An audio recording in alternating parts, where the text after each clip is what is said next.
Hello everyone, welcome back to our channel. So நேற்றோட கண்டினியூட்டியை தான் நம்ம இன்றைக்கி பார்க்க போகிறோம். ஸோ நேற்று வந்து ஜான்வி அவன் பூத்தொட்டியில் அடித்தா இல்லையா, அப்போ பார்த்தாக்கா அவங்களோட அப்பா அம்மா ஃபுல் குடும்பமே வந்து வாசல்கிட்ட நின்றுருக்கோம். அப்போ ஜான்வி கேட்குறா, என்னப்பா சடனாக எதுவுமே சொல்லாமல் வந்துட்டீங்கன்னு சொல்லிட்டு. அப்போ அவங்க சொல்கிறாங்க, இல்லை மாப்பிள்ளைக்கு ஆக்சிடென்ட்டுன்னு சொன்னீங்கல்ல, அதனால தான் வந்தேன். ஆமாம், அந்த பூத்தொட்டி எப்படி கீழே விழுந்துச்சுன்னு அவர் கேட்குறாரு. அந்த டைமில் பார்த்து, இல்லை நான் நின்றுருந்த கை தவறி விழுந்துருச்சுன்னு சொல்லிட்டு. அப்படி பார்த்தாக்கா அந்த பூத்தொட்டி வந்து இவன் வீசிருந்து அவங்க பார்க்கல போல். அதுக்கப்புறமா அப்போ விராஜ் என்ன சொல்கிறாங்கன்னா, போய் டீ காஃபி போட்டு வா எல்லாருக்கும்ன்ட்டு. அப்போ பாட்டியும் கூட சேர்ந்து போயிருப்பாங்க. அந்த டைமில் பார்த்தாக்கா இவனுக்கு வந்து பாட்டி கூட போனனால இவ எதுனா சொல்லிடுவாளோ பாட்டிக்கிட்டேன்னு சொல்லிட்டு பயந்து அப்படியே பின்னாடி வேவ் பார்க்க போவா. அப்போ வந்து ஜான்வியோட குட்டி தங்கச்சி வந்து, இங்கே பாருங்கள், இந்த ஸ்கெட்சில் வந்து நான் கெட் வெல் சூன்னு எழுதுனேன்னா நீ ரொம்ப சீக்கிரம் நல்லாயிருவீங்கன்னு சொல்லிட்டு அதை எழுதி விடுவா. இவனுக்கு வந்து ஓசிடி ப்ராப்ளம் இருக்கனால இதெல்லாம் பண்ணால் கொஞ்சம் அலர்ஜியாக ஃபீல் பண்ணுவாள். அந்த டைமில் வந்து ஜான்வி வந்து அவங்க தங்கச்சி இருக்கப்போ எப்படி ஒரு மாதிரி பரப்பரன்ட்டு எல்லாம் எடுத்து வச்சுருந்தாலோ அதே மாதிரி சமைக்கிறதுக்கு முன்னாடியே அந்த பிளேஸை க்ளீன் பண்ணிக்கின்னு எடுத்து வச்சுக்கின்னு எல்லாம் பண்ணிகிட்ருப்பா. அப்போ பாட்டி வந்து, இங்கே என்னம்மா ஏன் இப்படி பண்ணிகிட்ருக்கேன்னு கேட்டால், இல்லை அந்தந்த வேலையை அப்பப்போ பண்ணிட்டா எனக்கு கொஞ்சம் ஈஸியாகிடும் பாட்டி, அதனால தான் நான் இப்போலாம் பண்ணிட்டுருக்கேன்னு சொல்கிறாங்க. அதுக்கப்புறமா இவனுக்கு என்ன ஆயிடுச்சுனாக்கா, இவங்கெல்லாம் பேச வந்து சரி ஜான்வி ஏதாச்சும் நம்ம மேலே சொல்லிடுவாளோன்னு சொல்லிட்டு, இருமா ஒரு நிமிஷம் வரேன்னு சொல்லிட்டு அந்த தங்கச்சிக்கிட்ட இவ போய் அத்தை சிசி கேமராவில் வச்சுருக்கா இல்லையா, அதெல்லாம் போய் பார்த்துட்ருப்பா. அப்போ வந்து பாட்டி கேட்பாங்க, நீ நல்லா இருக்கியாம்மான்னு கேட்குறப்ப, எனக்கு என்ன நான் நல்லா தான் இருக்கேன்னு சொல்லுவாள். அப்புறம் நீ சந்தோஷமாக இருக்கியான்னு கேட்குறப்ப இவனால் எதுவும் சொல்ல முடியாது, எப்படியே அழுதுகிட்டே அவங்க பாட்டி கட்டி பிடிச்சிக்குவா. அந்த டைம்ன்ற பாட்டி என்னம்மா ஆச்சுன்னு கேட்டால், ஒன்றும் இல்லை பாட்டி, நான் நல்லா தான் இருக்கேன், சந்தோஷமாக தான் இருக்கேன், என்னை பற்றி எதுவும் நீங்கள் நினைக்காதீங்க அப்படின்னு சொல்லுவாள். அந்த டைமில் வந்து இவனுக்கும் ஒரு மாதிரி சர்ப்ரைஸ் ஆகிடும், அப்பாடா இவன் வந்து நம்ம மேலே எதுவுமே சொல்லலைன்னு சொல்லிட்டு. அதுக்கப்புறமா ஃபுல் ஃபேமிலியும் சரி நீ நல்லா இரு அப்படி இப்படின்னு சொல்லிட்டு எல்லாருமே போயிட்டு வரோன்னு சொல்லி கிளம்பி போயிடுவாங்க. அந்த டைமை பார்த்தாக்கா இந்த விராஜ் பையன் அந்த சின்ன பொண்ணு எல்லாம் கிறுக்கி வச்சுருப்பான் இல்லையா, அதை வந்து வாட்ச்மேனை கூப்பிட்டு வந்து துடைக்க சொல்லியிருப்பா. நல்லா கொதிக்க சுடுதண்ணியே, இது வந்து வாட்ச்மேன் கையே சுட்டுற அளவுக்கு சூடாக இருந்திருக்கு. பரவாயில்ல, அப்போயும் அவனை கூப்பிட்டு ஒரு கொடுமை பண்ணின்னு இருப்பாள். அப்போ ஜான்வி வந்துட்டு, ஐயோ இவன் இருக்கிற கோவத்தில் நம்ம மேலே அந்த சுடு தண்ணியை ஊற்றிடுவானோன்ட்டு பயத்துலேயே வருவாள். அப்போதே பார்த்து அவள் கையை பிடிச்சிட்டு கிஸ் பண்ணிவிட்டு, இங்கே பாரு ரொம்ப தேங்க்யூ ஜான்வி அப்படின்வா. இவ்வளோ கேட்பா எதுக்குன்னா, ஏன்னா நீ வந்து உங்கள் ஃபேமிலி வந்து கூட என்னை நீ விட்டு கொடுக்காம பேசினேன், அதனால தான் அப்படின்னு சொல்லுவாள். அதுக்கப்புறமா 2 பேரும் சரி ஓகேன்னு சொல்லிட்டு போயிடுவாங்க. அப்புறம் பார்த்தா நெக்ஸ்ட் டே மார்னிங் ஆயிரும். வாட்ச்மேன் வந்து ஆணி அடிச்சிட்ருப்பா. அப்போ ஆணி அடிச்சிட்டு இருக்கப்ப, என்ன பண்ணுறீங்க, அவர் தூங்கிட்டு இருக்காரு, உங்களை திட்ட போகிறாரு அப்படின்னு சொல்கிறப்ப அவனும் பின்னாடியே வருவாள். அப்போ பார்த்தாக்கா இவங்க 2 பேர் தான் ஒரு ஃபோட்டோ எடுத்து மாட்டுவாங்க. அப்போ வந்து இவ யோசிப்பாவோ, நம்ம ஹஸ்பண்ட்க்கு நம்ம மேலே இவ்வளோ இஷ்டமா அப்படின்னு சொல்லிட்டு இவள் ஒரு மாதிரி எமோஷ்னல் ஆயிடுவா. அப்போ வந்து தேங்க்ஸுங்கன்னு சொல்லுவாள். அப்போ விராட் சொல்லுவாள், இங்கே பாரு உனக்காக நான் என்ன வேணாலும் பண்ணுவேன், ஏன்னா நீ தான் என் உலகமே, நீ தான் என் சந்தோஷம் எல்லாமே அப்படின்னு சொல்லிகிட்ருப்பா. அப்போ வந்து பாட்டியே காட்டுவாங்க. பாட்டியை வந்து சேஞ்ச் பண்ணிட்டாங்க ஆக்சுவலி.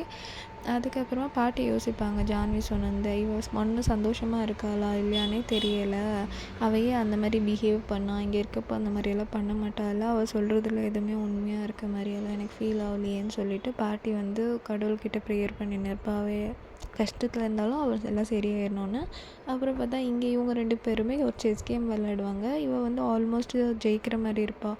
பட் என்ன தோணுச்சோ என்னவோ, இப்போ நம்ம ஜெயிச்சாக்கா இவன் வந்து நம்மளை அதுக்கும் எதனா பண்ணுவான்னு சொல்லிட்டு இவன் வந்து தப்பாக கேம் ஆடிடுவாள். அவள் வந்து அவன் அதை செக் வச்சுட்டு ஜெயிச்சுட்டு அவன் என்னன்னு சொல்லுவான்னா, இங்கே பாரு ஜான்வி, இதுலேயும் நான் தான் வின் பண்ணேன், என்னை வந்து ஜெயிக்க யாராலையும் முடியாது அப்படின்னு சொல்லுவாள். அப்போ ஃபோன் அடிக்கும். இவன் ஃபோனை கொடுத்துட்டு, சரி நான் வந்து காஃபி போட போகிறேன் அப்படின்னு சொல்லுவாள். அப்போ பார்த்தா அந்த மேனேஜர் ஃபோன் பண்ணிவிட்டு, இந்த மாதிரி மெஹதா சார் வந்து நம்ம கான்ட்ராக்டை வந்து வேறு யாருக்கும் கொடுக்குறேன்னு சொல்லியிருந்தாங்க அப்படின்னோடவும் இவன் ஃபுல் டென்ஷன் ஆகிருப்பா. அப்போ தான் ஜான்வி வந்து டீ காஃபி போட்டு எடுத்துகிட்டு வந்திருப்பா இல்லையா, அதையும் இவன் தட்டி ஊற்றுட்டு ஃபுல்லாக வீடு ஃபுல்லாகவே அலங்கோலம் பண்ணிவிட்டு எல்லாத்தையும் ஒடிச்சிட்டு, இந்த மாதிரி எப்படி ஆகலாம், நான் எவ்வளோ டெடிக்கேட்டட் பர்சன், எனக்கு கான்ட்ராக்ட் கொடுக்காம வேறு யாருக்கு அவங்க எப்படி கொடுக்கலாம் அந்த மாதிரி சொல்லுவாள்.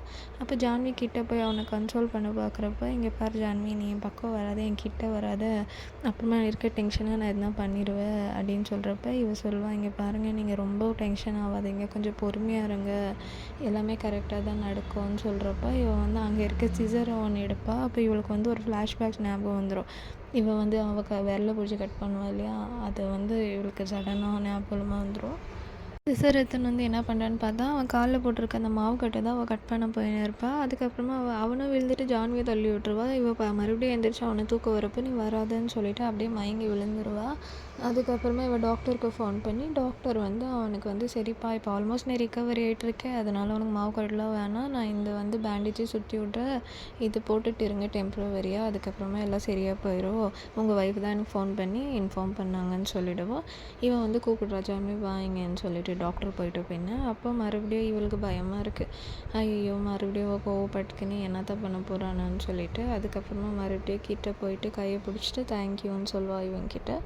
அதுக்கப்புறமா என்ன ஆகுதுனாக்கா சடனாக வந்து யாரோ கோவப்படுற மாதிரி காலிங் பெல்லு வருது. அப்போது வந்து போய் ஓப்பன் பண்ணி பார்த்தா அவங்க மேனேஜர் தான் வந்திருப்பாங்க. அவர் வந்து சொல்லுவார், இந்த மாதிரி விராட் சாரை மீட் பண்ணணுன்னு சொல்லிட்டு, சரி ஒரு நிமிஷம் இருங்க நான் அவர்கிட்ட கேட்டு வரேன்னு சொல்லிட்டு, ஐயோ ஹஸ்பண்ட் பார்த்தாக்கா கோவப்படுவானே, இந்த மாதிரி எல்லாம் வீடு ஃபுல்லாக கழிச்சு வச்சுருக்கேனேன்னு சொல்லிட்டு ஸ்பீடாக இவள் வந்து எல்லாம் க்ளீன் பண்ணின்னு இருப்பாள். அப்போ வந்து இவன் வந்து கேட்பா யார் வந்திருப்பாங்கன்னு. அவங்க ஆஃபீஸ்லேருந்து தான் வந்திருக்காங்கன்னு சொல்லுவாங்க. அப்போ வந்து நான் தான் அவங்கள கூப்பிட்டேன் ஏன்னு சொல்லவோ, சரிங்க அவர் வெளியே தான் நிற்கிறார், ஒரு 5 மினிட்ஸ் வெயிட் பண்ணுங்கள், நான் இதெல்லாம் க்ளீன் பண்ணி கொடுத்துட்றேன்னு சொல்லுவான். அதுக்கப்புறமா க்ளீனிங் எல்லாம் பண்ணிகிட்ருப்பா. அப்போ இவனும் வந்து சரி அவள் க்ளீன் பண்ணுறதெல்லாம் பார்த்துட்ருப்பா. எவ்வளோ ஸ்பீடாக எல்லாமே க்ளீன் பண்ணிவிட்டு, சரிங்க இப்போ க்ளீனிங் வேலை நடந்துருச்சு, இப்போ நான் போய் ஓப்பன் பண்ணட்டுமா டோருன்னு சொல்லுவோம். ஓப்பன் பண்ணதுமே இந்த மேனேஜர் வந்து இவனோட காலில் விழுந்து, இங்கே பாருங்கள் நான் அவரை எவ்வளோ கன்வின்ஸ் பண்ணிவிட்டு அவர் வந்து ஒத்துக்கிற மாதிரியே இல்லை அப்படின்னு சொல்கிறப்ப, இங்கே பாரு அவனுக்கு அந்த அளவுக்கு கூட கெப்பாசிட்டி இல்லையான்னு சொல்லிவிட்டு அவர் ஒரு மாதிரி அசிங்கமாக பேசுவார். அப்போ வந்துட்டு அவரும் கெஞ்சிட்டு, இல்லை சார் நான் என்னால் முடிஞ்ச அளவுக்கு நல்லா கன்வின்ஸ் பண்ணி எல்லாமே சொல்லி பார்த்துட்டு அவர் ஒத்துக்க மாட்டுறாரு, அப்படி வேணாம் அவங்க காலில் வேணும்னா விழுற அப்படி இப்படின்னு சொல்லிட்டு ரொம்ப இது பண்ணுவார். அப்போ வந்து ஜான்வி என்னான்னு சொல்லுவான்னா, சரி நம்ம ஏன் அவரை வீட்டுக்கு இன்வைட் பண்ணக்கூடாது, வீட்டுக்கு இன்வைட் பண்ணி பேசினாக்கா ஒரு வேளை கான்ட்ராக்ட் கிடைச்சாலும் கிடைக்கலாம் இல்லைன்னு சொல்கிறப்ப விராட் சொல்லுவான், இங்கே பாரு என்னோடய ஆஃபீஸ் விஷயத்துலலாம் நீ மூக்க நொழிக்காத, உன் வேலை என்னவோ நீ அதை பாரு அப்படின்னு சொல்லவோ, சரி வேணும்னா ஃபோன் பண்ணிவிட்டு நீ வந்து நம்ம ஹோட்டலில் டின்னர் கொடுத்துட்டு மீட் பண்ணலாம் அப்படின்னு கேளு அப்படின்னப்போ அவரும் அதை ஒத்துக்கிறதில்ல. அப்போ இவனுக்கு வந்து சரி இவன் சொல்கிற மாதிரி தான் ஜான்வி சொல்கிற மாதிரி தான் பண்ணலாம் அப்படின்னு சொல்லிட்டு மறுபடியும் ஃபோன் பண்ண வச்சுட்டு, சரி வீட்டுக்கே இன்வைட் பண்ணு அப்படின்னு சொல்லுவாள். அதுக்கப்புறமா மறுபடியும் அவர் ஃபோன் பண்ணி கூப்பிட்றப்ப சரின்ட்டு அவங்கள அக்செப்ட் பண்ணிக்குவாங்க. இப்போ என்ன ஆகுதுனாக்கா சரின்ட்டு இவள் வந்து அவங்களாம் வருவாங்களேன்னு சொல்லிட்டு ஹஸ்பண்டை வந்து ரெடி பண்ணின்னு இருப்பா. ரெடி பண்ணிவிட்டு வாட்ச்மேன் கிட்ட காசை கொடுத்துட்டு அவள் ஒரு லிஸ்ட்டை கொடுத்துட்டு இந்த ஐட்டம்ஸ் எல்லாம் வாங்கிட்டு வந்துடுங்கன்னு சொல்லுவாங்க. இந்த சைடில் பார்த்தா பார்ட்டியோ பேத்தியோ காட்டுவாங்க. அப்போ வந்து பாட்டி வந்து அப்போ கூட ஜான்வி பற்றி தான் யோசிச்சுட்டு இருக்கப்ப அந்த வாட்ச்மேன் வந்துட்டு அந்த வெஜிடபிள்ஸ்க்கெல்லாம் ஒரு மாதிரி பார்கெயின் பண்ணிருப்பாரு. அந்த டைமில் பார்த்தாக்கா, இங்கே பாருப்பா இவ்வளோ பணக்காராக இருக்கேன், நீ என்ன வேலை பேசின்னு இருக்கேனாக்கா, பணத்தை பற்றி கூட ஒன்றும் பெருசு இல்லை, அப்போ காய்கறி எதனா மிஸ் ஆயிடுச்சுன்னா அந்த பைத்தியக்காரன்கிட்ட மாட்டிக்கினாக்கா ரொம்ப கஷ்டமாக போயிடும் அப்படின்னு சொல்லிடுவோம். இவங்க சொன்னதை வந்து பாட்டி கேட்டுரும். அப்புறமா என்ன ஆகுனாக்கா பாட்டிக்கு இன்னும் கொஞ்சம் டென்ஷன் ஆயிரும். ஏன் அந்த அளவுக்கு அவன் பைத்தியக்காரனாக்கா, ஆமாம் அவனுக்கு எல்லாத்துலேயும் ரொம்ப பர்ஃபெக்ஷன் முக்கியம் அப்படின்னு சொல்லுவாள். ஸோ நெக்ஸ்ட் என்ன ஆச்சுன்னு சொல்லிட்டு நாளைக்கு பார்க்கலாம். இந்த வீடியோ உங்களுக்கு பிடிச்சிருந்துச்சின்னா please like, share and subscribe பண்ணுங்கள். தேங்க்யூ.